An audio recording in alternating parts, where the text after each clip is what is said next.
When it comes to the taste of alcohol, research suggests that most of us are actually pretty bad at telling how strong a drink is.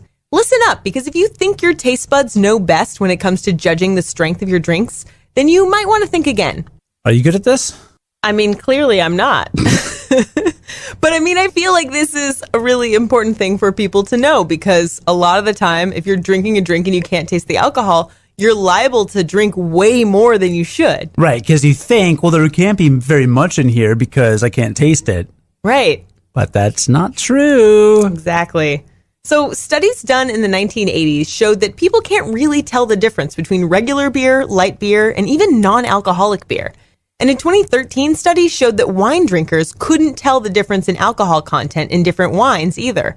But let's focus on mixed drinks, starting with a 2014 study published in the journal Alcoholism, Clinical and Experimental Research. This study found that how well people can distinguish the strength of a cocktail depends on how much alcohol is in it.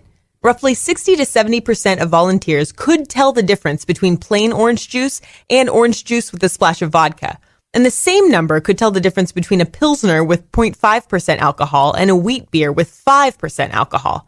They were slightly worse at actually judging how much alcohol was in each drink. But once the alcohol content started climbing, people started failing. Only 40% of volunteers could tell the difference between vodka and orange juice at 40% alcohol by volume versus 50%. A 2017 study found that college students couldn't do much better. In that study, less than 60% of volunteers could order vodka drinks from strongest to weakest on their first try. And in a second experiment, so-called super tasters were able to correctly rank the strength of sweet drinks, but not vodka tonics. When it comes to judging the strength of your drinks, don't trust your taste buds. Instead, take time between drinks to see how they're affecting you, drinking water in the meantime. If you keep a level head, you're more likely to make it a night to remember.